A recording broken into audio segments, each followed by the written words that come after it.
Coconut oil यानी कि नारियल का तेल एक वर्सेटाइल फूड माना जाता है जिसका यूज कुकिंग से बेकिंग तक और स्किन केयर से लेकर के हेयर केयर तक बहुत सारी जगहों पर होता है। इसलिए इसकी डिमांड भी लगातार बनी रहती है। साल 2025 में भारत का कोकोनट ऑयल मार्केट लगभग 7.32% की ग्रोथ रेट से बढ़ने का अनुमान है। तो ऐसे में कोकोनट ऑयल मैन्युफैक्चरिंग बिजनेस शुरू करना एक अच्छा बिजनेस ऑप्शन हो सकता है। इसलिए आज हम जानते हैं इंडिया में इस बिजनेस को शुरू करने के 9 इंपॉर्टेंट स्टेप्स आपके अपने क्विक सपोर्ट चैनल पर।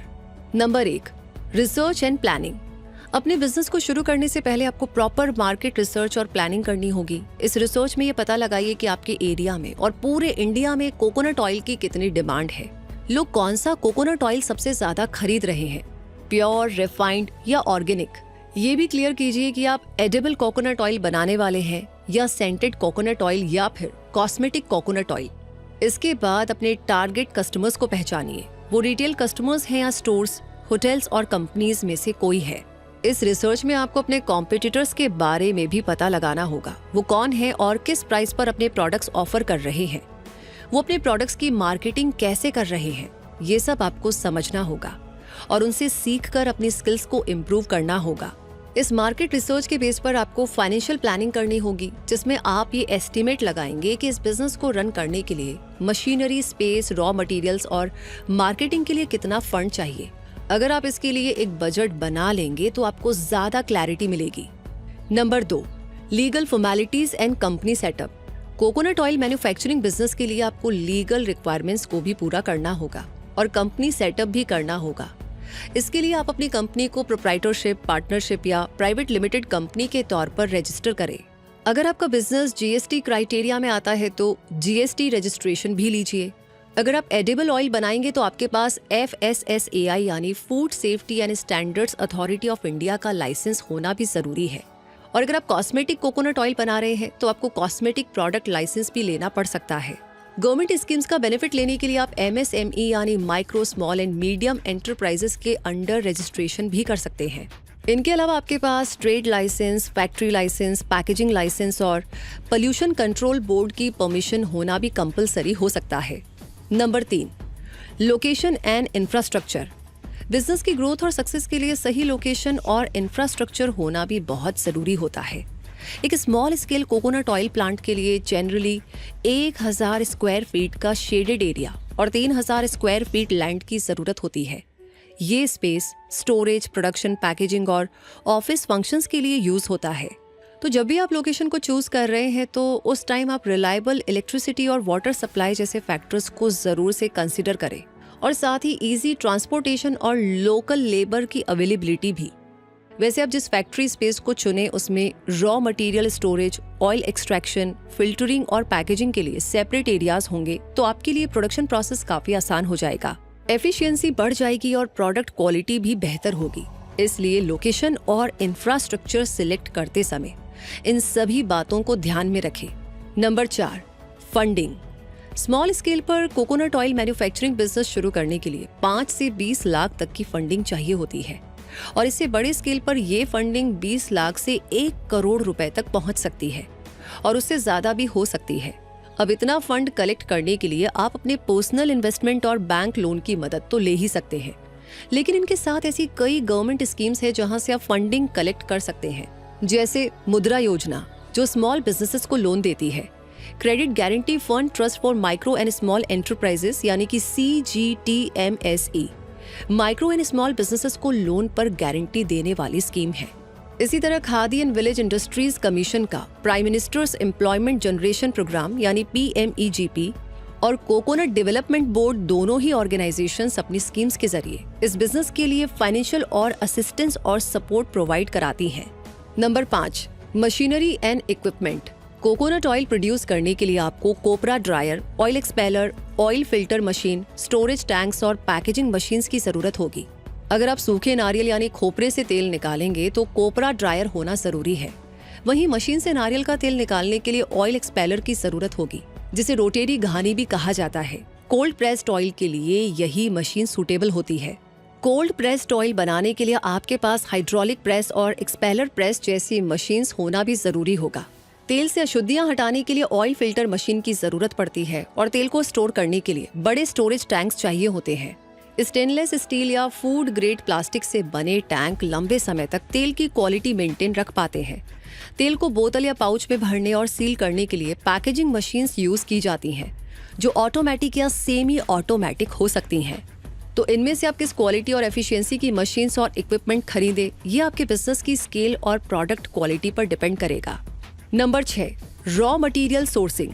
आपके कोकोनट ऑयल की क्वालिटी उसके लिए इस्तेमाल हुए कच्चे माल पर निर्भर करेगी, इसलिए आपको अच्छी क्वालिटी का रॉ मटेरियल लेने पर ध्यान देना होगा।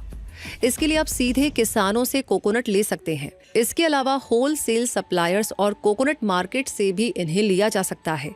यहाँ पर इम्पोर्टेंट ये होगा कि आप फ्रेश और अच्छी क्वालिटी के कोकोनट ही खरीदें, ताकि तेल का टेस्ट और क्वालिटी भी अच्छी हो। इस बिजनेस का मेन रॉ मटेरियल कोकोनट ही होता है, लेकिन अगर आप रिफाइंड ऑयल बना रहे हैं तो आपको कास्टिक सोडा और ब्लीचिंग एजेंट्स की जरूरत भी पड़ सकती है। ऑयल को फिल्टर करने के लिए आपके पास पानी और फिल्टरिंग मटेरियल्स भी होने चाहिए, और पैकेजिंग मटेरियल्स के तौर पर कांच की बोतलें, प्लास्टिक बोतलें और एल्यूमिनियम पैकिंग की भी जरूरत होगी। इसलिए इन सभी रॉ मटेरियल्स के लिए आपको ऐसे सप्लायर्स ढूंढ लेने चाहिए जो आपको लगातार हाई क्वालिटी कोकोनट और अदर मटेरियल सप्लाई कर सके, जिससे कोकोनट ऑयल प्रोडक्शन में कोई भी रुकावट ना आए। Number 7, coconut oil extraction process. इस बिजनेस को स्टार्ट करने के लिए बेहतर होगा कि आप इसके बेसिक प्रोसेस को भी जानें। तो नारियल तेल एक्सट्रैक्ट करने के मेनली 2 तरीके होते हैं, कोल्ड प्रेस्ड मेथड और refined method. Cold pressed method में नारियल से तेल निकालते समय टेम्परेचर कम रखा जाता है, जिससे उसमें मौजूद विटामिन्स, मिनरल्स और एंटीऑक्सीडेंट्स जैसे न्यूट्रिएंट्स बने रहते हैं। इसमें नेचुरल टेस्ट और क्वालिटीज होती हैं, इसलिए इसे हेल्थ के लिए अच्छा माना जाता है। वहीं रिफाइंड मेथड में तेल को गर्म किया जाता है और फिर उसे कई केमिकल प्रोसेसेस से गुजरना होता है, जैसे डिगमिंग, डिओडोराइजेशन और ब्लीचिंग। इन प्रोसेसेस से गुजरने से तेल साफ हो जाता है, उसकी शेल्फ लाइफ भी बढ़ जाती है, लेकिन उसके कई न्यूट्रिएंट्स खत्म हो जाते हैं। अब इन दोनों में से आपके बिजनेस के लिए कौन सा मेथड सही रहेगा, ये मार्केट डिमांड, रिसोर्सेज और बजट पर डिपेंड करेगा, क्योंकि कोल्ड प्रेस्ड मेथड काफी महंगा होता है और रिफाइंड मेथड उससे सस्ता। अगर आपकी प्रायोरिटी हेल्थ है तो आप कोल्ड प्रेस्ड मेथड को चूज करें, और अगर आप लार्ज स्केल पर और लंबे समय तक स्टोर करने के लिए ऑयल प्रोडक्शन करना चाहते हैं तो रिफाइंड मेथड चुन सकते हैं। Number 8, packaging and branding. Coconut oil manufacturing के इतने सारे स्टेप्स पूरे कर लेने के बाद बारी आएगी पैकेजिंग और ब्रांडिंग की, जो अगर अच्छी होंगी तो ही अपने कस्टमर्स तक पहुंच बना पाएंगी। इसलिए इस स्टेप को भी उतनी ही इम्पोर्टेंस देना जरूरी है जितनी बाकी स्टेप्स को। इसलिए ध्यान रखिए कि आपके प्रोडक्ट की पैकेजिंग ड्यूरेबल, लीक प्रूफ और अट्रैक्टिव हो। और अगर आप इको फ्रेंडली पैकेजिंग यूज करेंगे तो ये कस्टमर्स को इम्प्रेस भी करेगी, उनकी नजर में आपके ब्रांड की वैल्यू को बढ़ाएगी और एनवायरनमेंट को होने वाले नुकसान को भी कम करेगी। पैकेजिंग के साथ ब्रांडिंग को स्पेशल बनाना भी जरूरी होगा। आपके प्रोडक्ट की लेबलिंग में आपका ब्रांड नेम, लोगो, ऑयल टाइप, मैन्युफैक्चरिंग डेट और एक्सपायरी डेट जैसी सभी जरूरी इंफॉर्मेशन होनी चाहिए।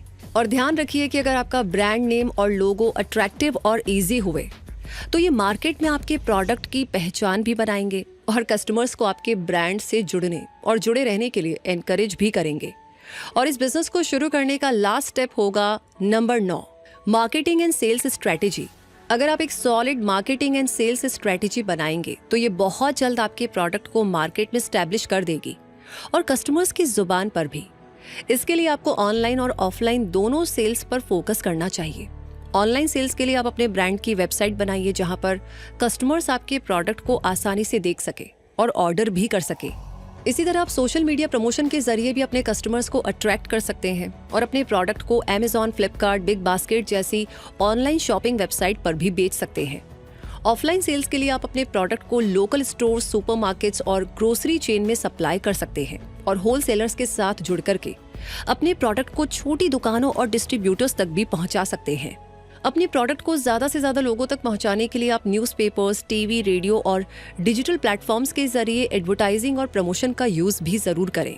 और इस तरह इन 9 स्टेप्स को ध्यान में रखते हुए आप अपना कोकोनट ऑयल मैन्युफैक्चरिंग बिजनेस शुरू कर सकते हैं, या फिर इस वीडियो को शेयर कर सकते हैं जिन्हें जरूरत है।